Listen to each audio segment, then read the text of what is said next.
Ya, ya Bapak Ibu Saudara-saudara, malam hari ini saya berterima kasih untuk kembali diberikan kesempatan berbagi sharing firman Tuhan. Puji Tuhan.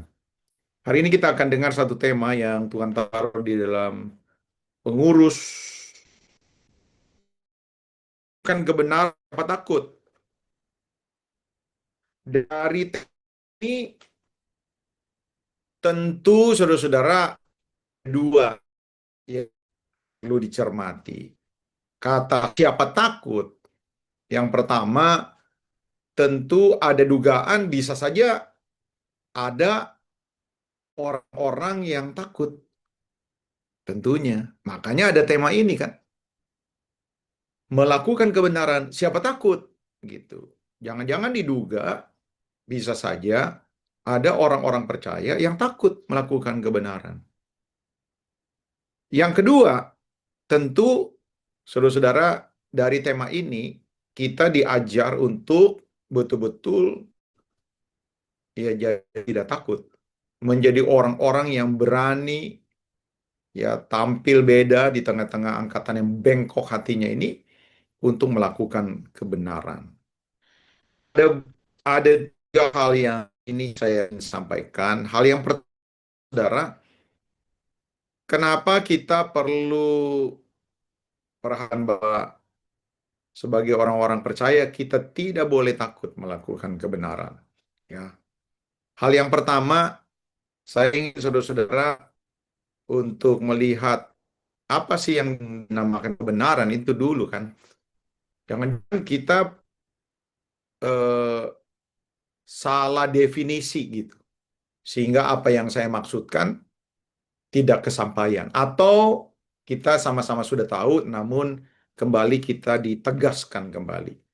Coba bersama-sama Bapak Ibu, karena saya tidak membuat eh, PowerPoint, khususnya ayat-ayat, karena bertepatan dengan laptop saya mengalami gangguan, jadi belum bisa dibenerin, jadi tidak bisa buat. Coba kita bersama-sama buka 1 Yohanes 1, ya, supaya kita ngerti eh, definisi atau kesepakatan bersama tentang kebenaran ini.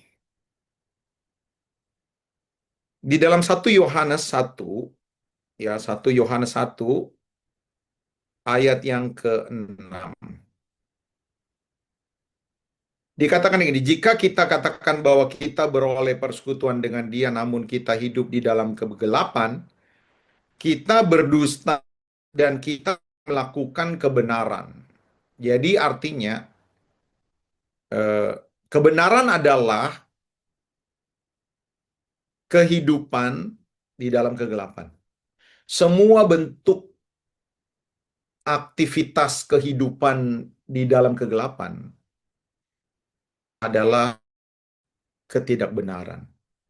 Jadi kita apa ya? Kebalikannya. Jadi apa yang disebut dengan kebenaran adalah hidup yang berlawanan atau kehidupan yang ada di dalam kegelapan. Atau kalau kita bisa baca di dalam 2 Petrus pasal yang kedua, coba lihat 2 Petrus pasal yang kedua. Apa sih yang disebut dengan kehidupan yang dimaksud dengan kebenaran menurut Alkitab? 2 Petrus 2 ayat 2. Banyak orang akan mengikuti cara hidup mereka yang dikuasai hawa nafsu. Dan karena mereka jalan kebenaran akan dihujat. Ya, saudara-saudara. Jadi, orang-orang yang hidupnya dikuasai oleh hawa nafsu adalah orang-orang yang bertolak belakang dengan kebenaran. Jadi, kebenaran adalah orang-orang yang tidak dikuasai oleh hawa nafsu, orang-orang yang tidak hidup di dalam kebenaran. Kalau mau contoh, ya, saya ajak saudara-saudara baca ayat-ayat, konteks-konteks ayat ini yang favorit ya, sebelum kita akan masuk di bagian yang kedua. Coba bersama-sama lihat Efesus 4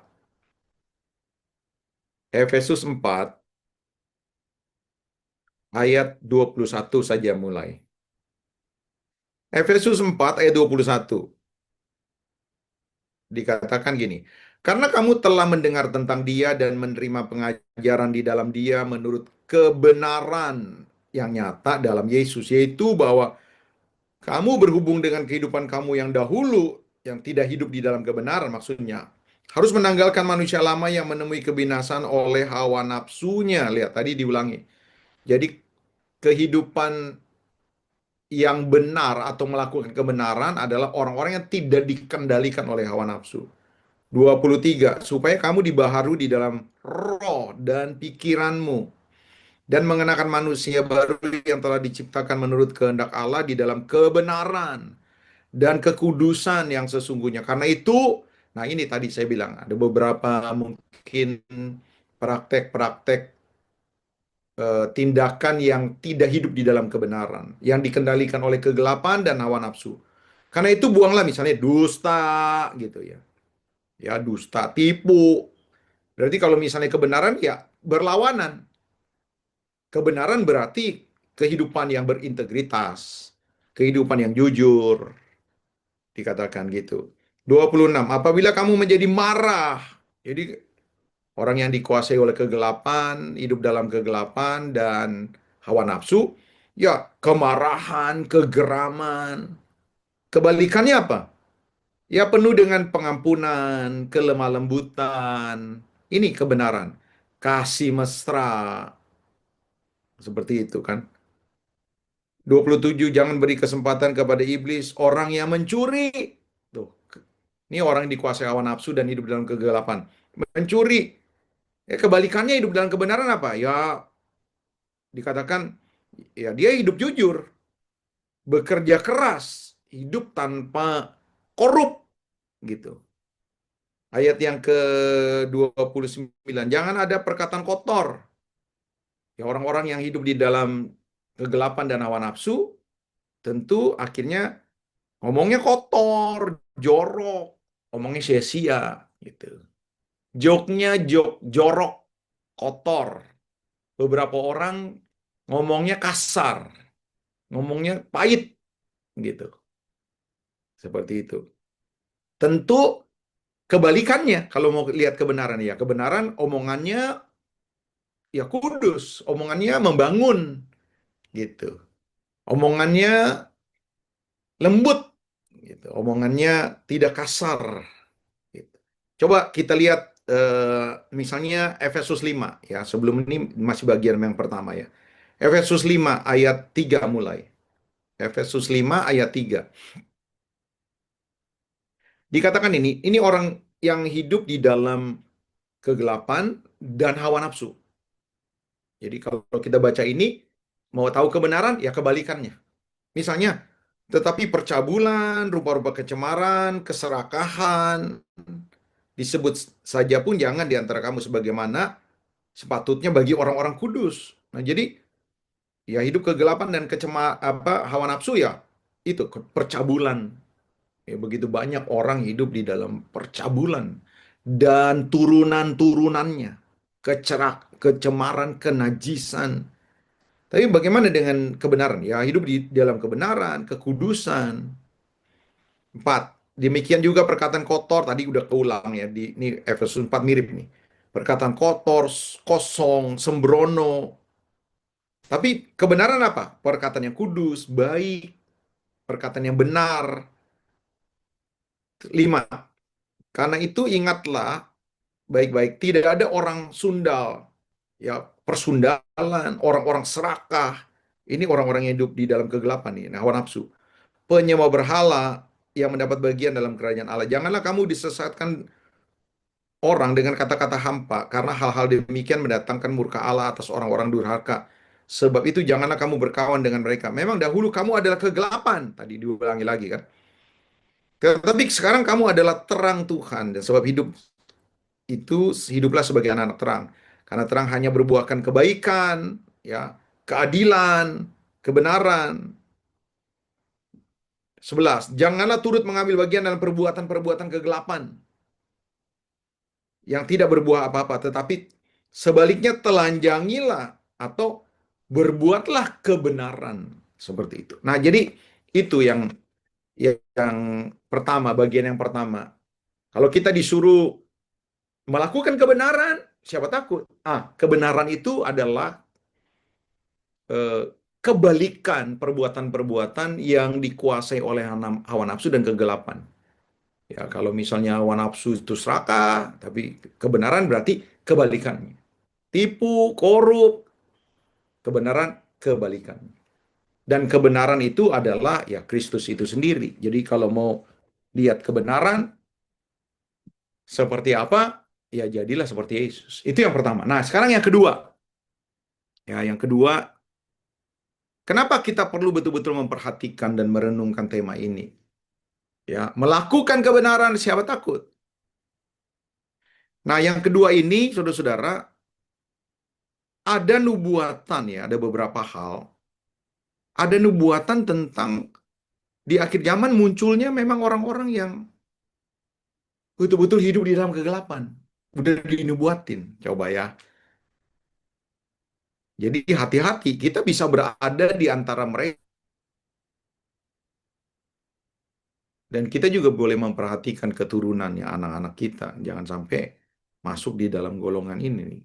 2 Korintus pasal yang ketiga mulai dari ayat 1 ya.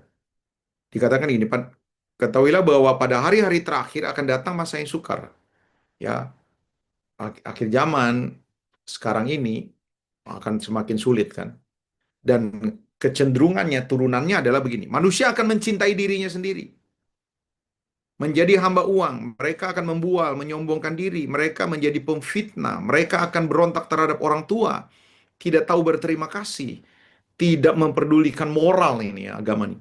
Tidak tahu mengasihi, tidak mau berdamai, suka menjelekkan orang, tidak dapat mengekang diri, garang, tidak suka yang baik, suka mengkhianat, tidak berpikir panjang, berlaga tahu, lebih menuruti hawa nafsu daripada menuruti Allah. Seperti itu. Nah, jadi yang bagian yang kedua, kenapa kita betul-betul dipanggil untuk melakukan kebenaran? Ingat nih, pada akhir zaman muncul satu generasi, gelombang seperti gelombang tsunami.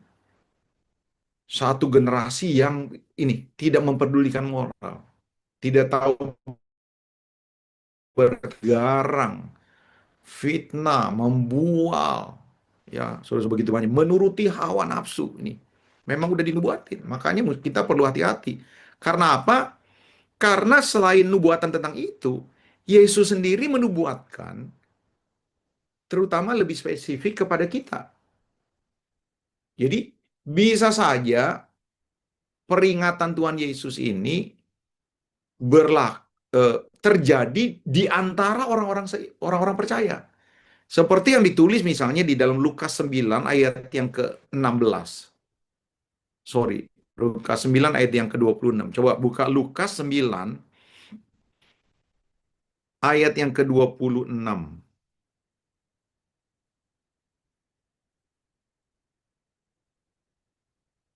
Lukas 9 ayat 26 nih ya. Sebab barang siapa malu karena aku dan karena perkataanku, anak manusia juga akan malu karena orang itu apabila ia datang kelak. Nah, nanti nih, sebentar lagi Tuhan Yesus mau datang. Apabila ia datang kelak dalam kemuliaannya dan kemuliaan Bapa dan malaikat-malaikat kudus. Jadi udah diwanti-wanti. You malu karena jadi Kristen. You malu hidup di dalam kebenaran. Kalau dalam konteks tema malam hari ini. I warning you, kata Tuhan. Aku pun malu. Ya, kita bisa mengerti ya, kalau misalnya di dalam keluarga, kita mau mamerin aib atau mau memamerkan prestasi. Kalau kita disuruh memperkenalkan keluarga, tentu kebanyakan kita mirip. Kita tidak akan eh, expose anggota-anggota keluarga kita yang eh, korup, anggota keluarga kita mungkin ada terkena kasus narkoba, hamil di luar nikah, gagal ini, gagal itu ya kita malu. Malah beberapa orang, ya nggak usah ditutup-tutupin lah. Kalau misalnya nih ya, ada anggota keluarga yang hamil di luar nikah, diumumin nggak? Coba saya tanya sama Bapak Ibu, diumumin nggak? Kalau misalnya akhirnya harus menikah, besar-besaran gitu. Datang ya resepsi pernikahan, anak gue ini hamil di luar nikah, gitu. Nggak mungkin gitu. Kita sumputin, kita sembunyikan. Apalagi saudara-saudara nih saya ini bukan ngomongin suku ya. Ini kebetulan aja, saudara-saudara kebetulan aja. Ya kan saya mami orang Manado.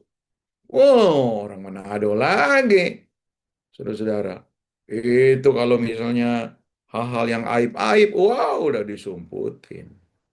Coba yang prestasi-prestasi, semua kalau bisa ditongolin. Supaya kita ngerti. Nih, perkataan Tuhan Yesus. Ayat 26. Sebab barang siapa malu karena aku, karena perkataanku, karena perintahku, karena menjadi seperti aku, anak manusia akan malu. Tuhan Yesus nih. Coba manusia malu. Apabila datang kelak dalam kemuliaannya melihat kalau anak-anaknya tidak melakukan kebenaran. Bisa saja mereka adalah orang-orang aktivis, majelis, tapi menjadi orang-orang yang munafik. Bisa nggak? Mereka betul-betul melakukan ritual. Mereka menjadi pelayan. Bisa nggak? Berbarengan dengan melayani, berbarengan dengan statusnya menjadi hamba Tuhan, statusnya menjadi majelis, statusnya menjadi aktivis. Tapi berbarengan itu mereka bukan melakukan kebenaran. Sangat mungkin. Coba bantu ya. Yesaya, coba buka Yesaya pasal yang pertama. Yesaya pasal pertama mulai dari ayat yang ke-10.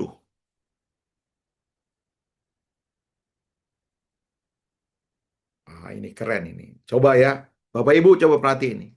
Kira-kira Tuhan lagi ngomong sama siapa ini? Dengarlah firman Tuhan, hai pemimpin-pemimpin manusia Sodom. Ini bukan lagi ngomong pemimpin Sodom dan Gomora, bukan. Ini lagi ngomongin pemimpin-pemimpin Israel. Ini lagi ngomongin tua-tua Israel, aktivis, majelis-majelis lah kalau sekarang nih. Tapi diganti, kamu orang orang Sodom kamu orang gitu. Padahal lagi ngomong sama pemimpin-pemimpin orang Israel. Hai pemimpin-pemimpin manusia Sodom kamu orang. Perhatikanlah pengajaran Allah kita, hai rakyat manusia Gomora kamu orang. 11 naikin. Untuk apa korbanmu yang banyak-banyak? Coba. Korbannya banyak, persembahannya banyak, gerejanya, fasilitasnya banyak. Tapi Tuhan nyanyi, ku jemu dengan hidupmu. Gitu. Yang penuh liku-liku. Aku sudah jemu. Akan apa? Korban-korban bakaran. Saya korban bakaran kan memang diperlukan perjanjian lama. Tapi Tuhan bilang, gue jemu sama korban-korban bakaran lo. Dan akan lemak dari anak lembu gemukan, darah lembu jantan, dan domba-domba dan kambing jantan tidak kusukai. Oh, kok kebalikan padahal itu sesuatu yang harus. 12. Next. Coba naikin 12. Apabila kamu datang menghadap di hadiratku, kan memang disuruh kan. Mari datang kebaktian, kan gitu. Mari mendekat. Apabila kamu datang menghadap di hadiratku, siapa yang suruh kamu orang datang? Ternyata kamu datang menginjak-injak pelataran bait suciku, tahu nggak? Itu seakan-akan Tuhan ngomong begini. 13. Jangan lagi membawa persembahanmu yang tidak sungguh. Jadi ternyata persembahan-persembahan yang mereka lakukan di mata Tuhan enggak sungguh. Bau. Baunya adalah kejijikan. Kalau kamu merayakan bulan baru dan Sabat mengadakan pertemuan-pertemuan, aku tidak tahan melihatnya bau. Karena perayaanmu, lihat, penuh kejahatan. Next, ayat 14. Naikin. Lihat ya, perayaan-perayaan bulan barumu dan pertemuan-pertemuan yang tetap, aku benci melihatnya. Semuanya itu menjadi beban bagiku. Aku telah payah menanggungnya. Next. Apabila kamu menadakan tanganmu untuk berdoa, kita dipanggil untuk berdoa. Coba, Tuhan bilang, aku akan memalingkan mukaku. Kita disuruh bertekunlah dalam berdoalah senantiasa. Walaupun kamu berdoa senantiasa, aku tidak akan mendengarkannya. Sebab apa? Tanganmu penuh dengan darah. Coba ayat 17. 17. Naikin 17 ya. Nih, lihat. Belajarlah berbuat baik, usahakanlah keadilan. Banyak ya saudara-saudara. Bos-bos kan. Ya orang Kristen juga banyak yang jadi bos. Tapi ya, saya pernah kerja, pertama kali kerja. Saya pertama kali kerja di Batu Tulis itu. Di salah satu eh, urusan mobil. Itu saya punya bos, saya suami istri. Itu kalau lagi marah, saudara-saudara. Ngeri, saudara-saudara. Itu orang dimaki-maki pegawai. Namanya Kristen, saudara-saudara. Namanya Kristen. Tapi waktu marah, luar biasa.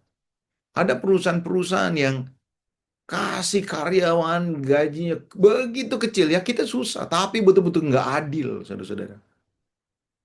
Usahakanlah keadilan. Kendalikan orang kejam.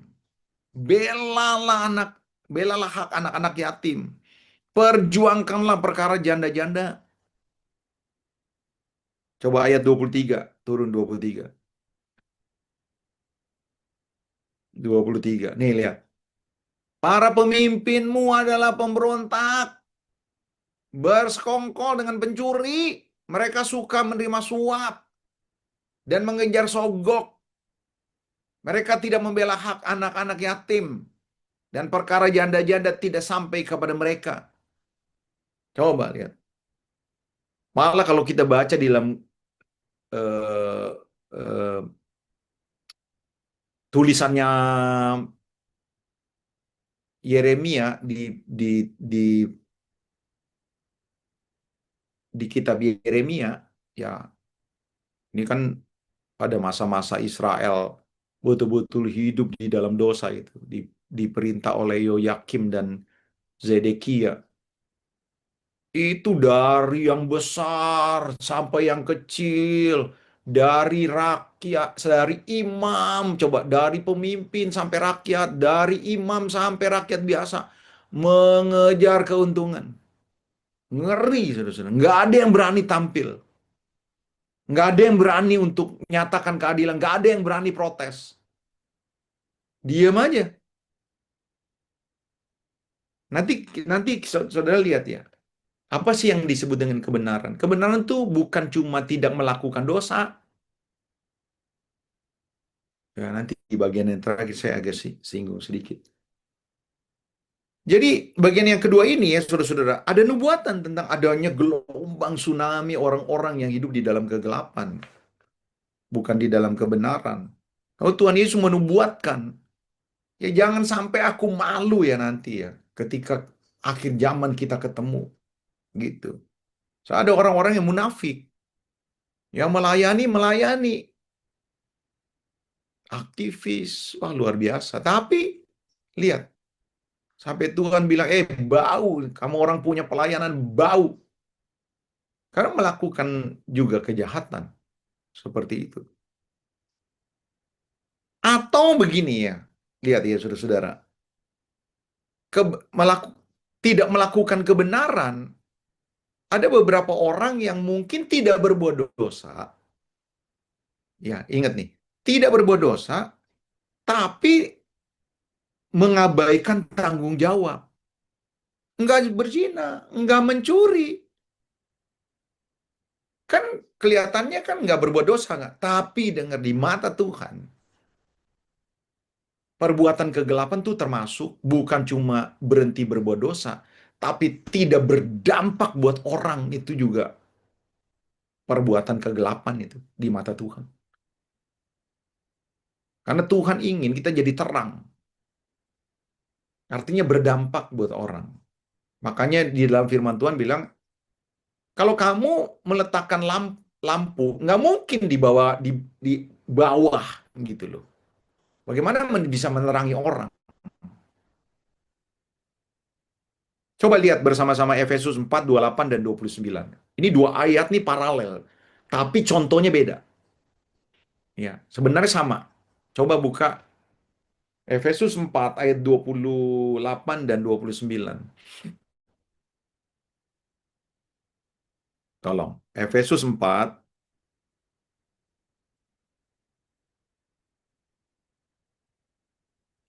Nih, lihat, Bapak Ibu.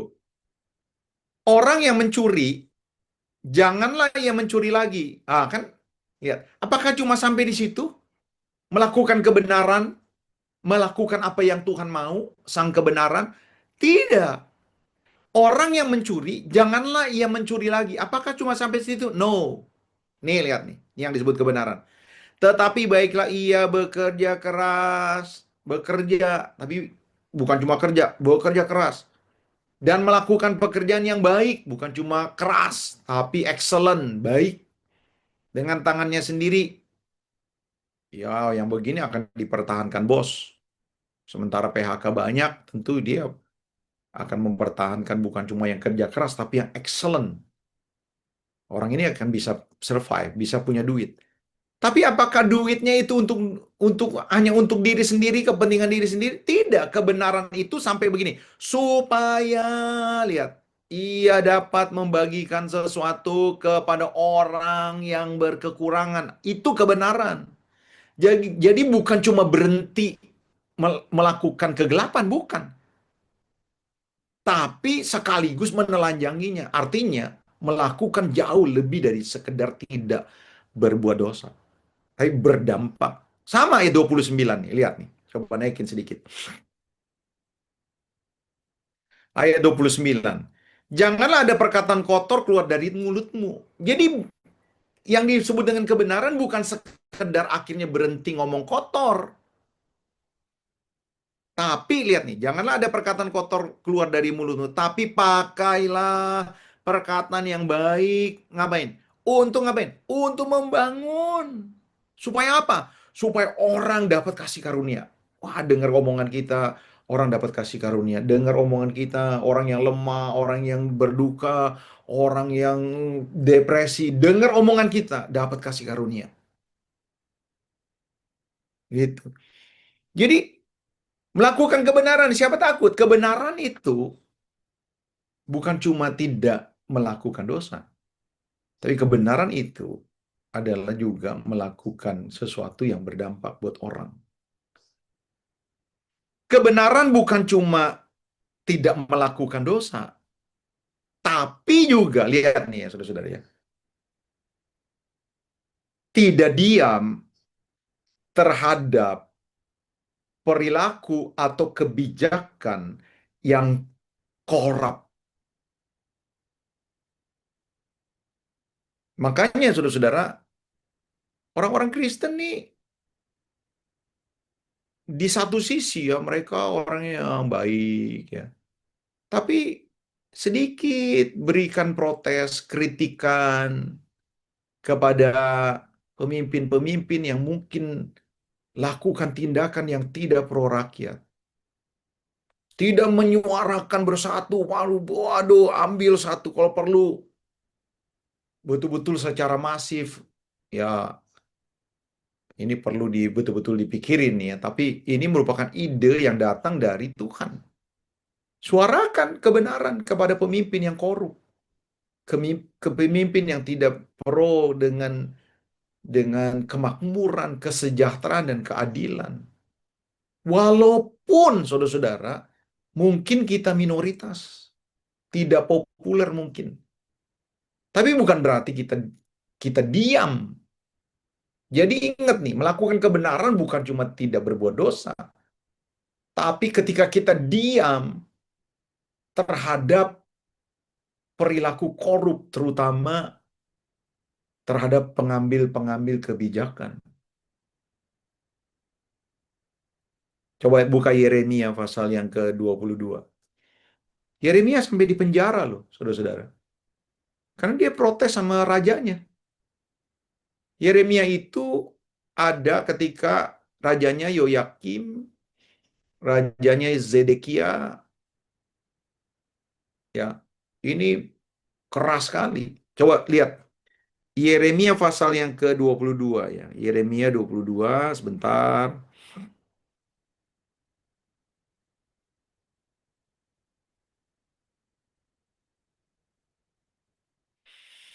Ya, 2 ayat 2. Katakanlah ini ya. Akhirnya Yeremia nurut. Yeremia mengatakan, "Dengarlah firman Tuhan, hai Raja Yehuda yang duduk di atas tahta Daud, engkau, pegawai-pegawaimu, dan rakyatmu yang masuk melalui pintu-pintu gerbang ini. Beginilah firman Tuhan, lakukanlah keadilan." Kenapa ada firman ini? Karena ketidakadilan. Nggak adil benar-benar. Benar-benar nggak adil.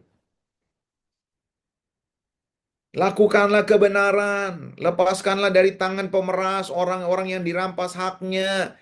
Janganlah engkau menindas. Janganlah engkau naikin. Memperlakukan orang asing, yatim dan janda dengan keras. Janganlah engkau menumpahkan darah orang yang tak bersalah di tempat ini. Dan seterusnya dan seterusnya. Kalau saudara baca nanti di rumah ya, saudara-saudara. Tunduklah. Disuruh tunduk. Tunduklah kepada Babel. Maka engkau akan selamat. Nggak populer. Yang didengar apa? Yang didengar Nabi Hananya. Yang didengar, oh jangan khawatir, maju terus. Tuhan akan memberikan kita kemenangan. Yeremia bilang, tunduk. Mau berusaha lawan Nebukadnezar Babil, benjut KB, hancur saudara-saudara. Israel hancur binasa, nggak mau dengar-dengaran. Maksud saya, saudara-saudara, siapa yang menyuarakan kebenaran? Cuman Yeremia sendirian. Konsekuensinya apa? Konsekuensinya di penjara, tapi Yeremia takut nggak? Nggak takut. Di penjara. Terus dia punya gulungan kitab yang dia tulis, dibakar, saudara-saudara. Apa yang dilakukan oleh Yeremia? Nulis ulang. Jadi ingat nih, ya saudara-saudara ya. Kenapa kita harus melakukan kebenaran? Jangan takut. Ada nubuatan. Nubuatan tsunami, gelombang orang-orang yang, waduh, melakukan kejahatan. Nubuatan tentang Tuhan Yesus. Malu terhadap orang-orang benar kalau mereka tuh nggak mau hidup benar. Gitu. Banyak orang-orang percaya yang munafik. Pelayanannya hebat-hebat, fasilitasnya hebat-hebat, semuanya hebat-hebat, banyak-banyak. Tapi melakukan pengabaian. Ada orang-orang mungkin nggak melakukan dosa, tapi nggak mau berdampak buat orang. Mungkin tidak mau berbuat dosa, tapi diam. Apa perlu Ahok di penjara lagi baru kita sadar? Wah, gitu. Coba. Lepas pro dan kontra soal kehidupan rumah tangganya ya, saya tetap salut dengan Ahok. Orang yang berani menyuarakan, nggak benar. Dia bisa coret-coret anggaran yang dibuat oleh anggota DPRD DKI. Ya, duit nenek moyang lu ditulis itu di kertas mereka punya laporan budget. Coba. Karena ketahuan kan, wah ini edan ini. Mau ngapain, mau korup. Seperti itu. Berani mereka. Ini satu orang ini.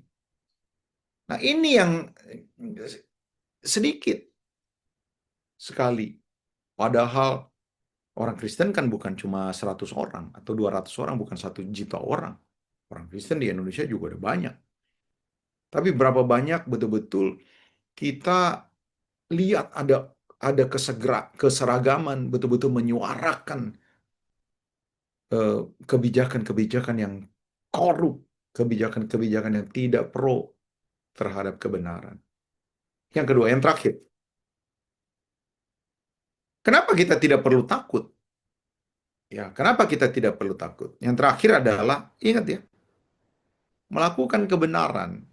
Itu ada reward, ada award bagi orang-orang yang wah, berani, wah, bangga melakukan kebenaran, tidak malu melakukan kebenaran. Ingat ya, ketika kita melakukan kebenaran, kita tuh sebenarnya menjadi alat di mana kita menjadi alat kesaksian. Ketika kita berkata tidak terhadap kebenaran, ketika kita hidup di dalam kebenaran, ketika rumah tangga kita hidup di dalam kebenaran, ketika kita menolak untuk korup, ya ajakan-ajakan mungkin dari orang-orang yang memiliki otoritas seperti itu dengan konsekuensi-konsekuensi yang mungkin yang bisa saja kenyamanan kita bisa hilang, fasilitas kita bisa hilang, tapi itu memberikan bukti kesaksian bahwa kita berbeda dan Yesus dimuliakan. Coba lihat 2 Korintus 3 ayat 2 dan 3 coba.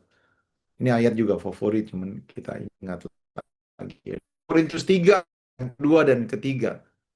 Tolong bantu ya admin ya. 2 Korintus pasal yang ketiga ayat 2 dan 3.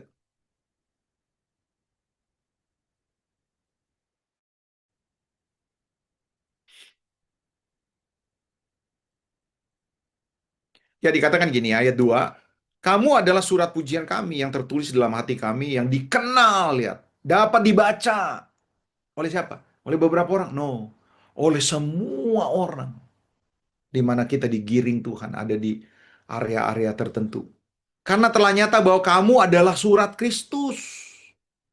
Kamu adalah surat Kristus. Jadi seakan-akan Tuhan mau berbicara kepada orang di seluruh dunia. Lewat siapa?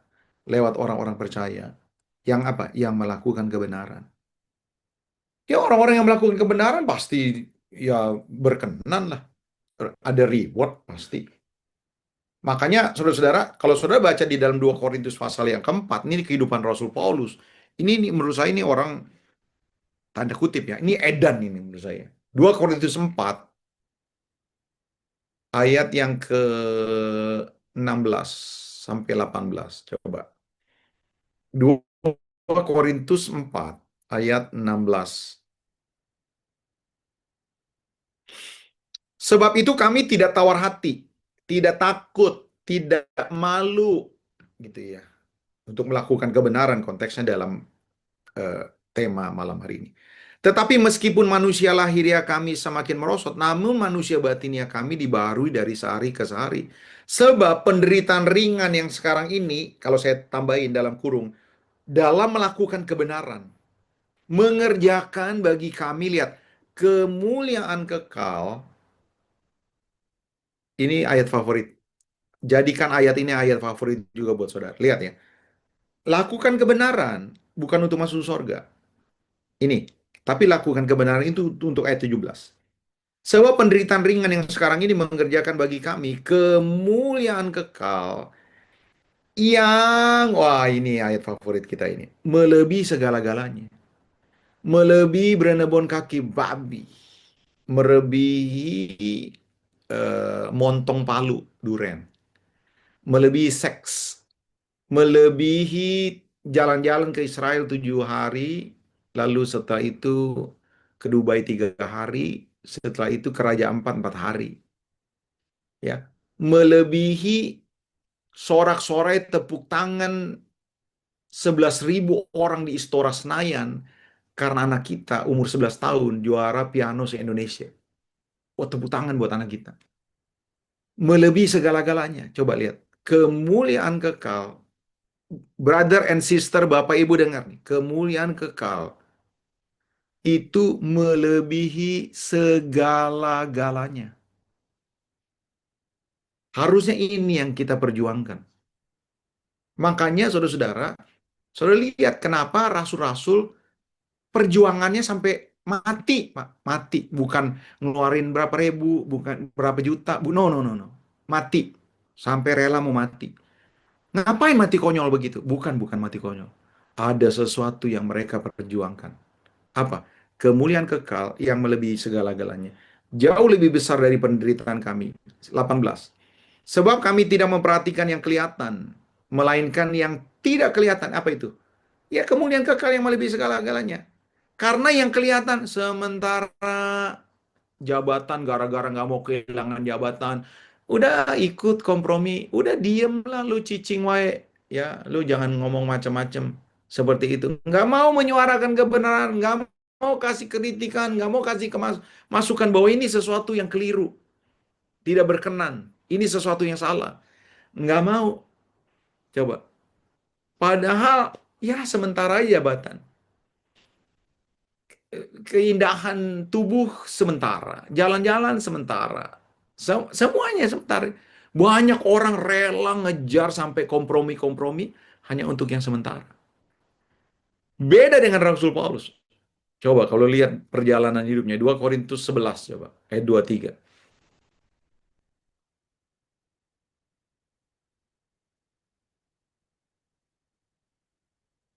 2 Korintus 11 ayat 23.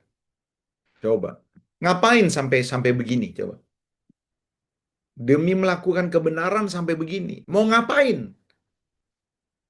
Apakah mereka pelayan Kristus? Aku berkata seperti orang gila. Aku lebih lagi. Aku lebih banyak berjeri lelah. Ngapain? Berjeri lelah ngapain? Sepedahan? No, bukan sepedahan.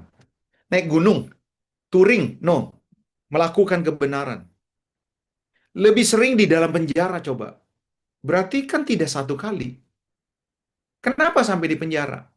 Melakukan kebenaran. Didera di luar batas. Kerap kali dalam bahaya maut. 5 kali aku disesa orang Yahudi. Setiap kali 40 kurang satu pukulan. Naikin ayat 25. 3 kali aku didera. 1 kali aku dilempari dengan batu. Ini hampir mati semua ini kan. 3 kali aku mengalami karam kapal. Sehari semalam aku terkatung-katung di tengah laut. Dalam perjalanan aku sering diancam bahaya banjir, bahaya penyamun, bahaya dari pihak orang Yahudi, dari orang bukan Yahudi, bahaya di kota, bahaya di padang gurun, bahaya di tengah laut, bahaya dari pihak saudara-saudara palsu. Coba, ada orang-orang yang pura-pura jadi saudara. Waduh, bahaya. Bikin mau matiin Paulus ini. Aku banyak berjeri lelah, bekerja berat, kerap kali tidak tidur, kelaparan, kehausan. Kerap kali aku berpuasa, kedinginan, tanpa pakaian, dan dengan tidak menyebut banyak. Lihat, hal lain lagi urusanku sehari-hari untuk memelihara semua jemaat-jemaat. Ini kebenaran. Nggak, pertanyaannya, mau ngapain Rasul Paulus sampai begini? Ada apa? Apa yang diperjuangkan? Kemuliaan kekal yang melebihi segala-galanya. Jadi, kalau hari ini kita dengar satu tema, mengapa melakukan kebenaran? Siapa takut? Kenapa? Karena ada sesuatu yang layak untuk diperjuangkan. Makanya saudara-saudara, kalau saudara baca dalam Wahyu pasal yang ke-19, saya akan menemukan nanti ada pertemuan bahasa kiasan ya, pesta kawin anak domba. Kita akan berjumpa dengan Tuhan. Dan kita betul-betul akan memakai satu pakaian yang dahsyat indah. Dan keindahan dan kedahsyatan itu ternyata pakaian itu adalah perbuatan kebenaran. Itu menjadi sebuah hal yang ya. Nah, malam hari ini inilah yang bisa saya sampaikan kepada saudara-saudara kita semua termasuk saya untuk ya mari merenungkan. Kita mungkin tidak berbuat dosa, tapi berdampak nggak? Kita mungkin tidak berbuat dosa, ya, tapi kita menyuarakan kebenaran nggak? Terhadap ketidakadilan, terhadap kecurangan, terhadap corruption, terhadap hal-hal yang tidak memihak kemaslahatan orang banyak. Kalau kita diam, ya kita tidak melakukan kebenaran. Tuhan Yesus memberkati kita. Ku sembah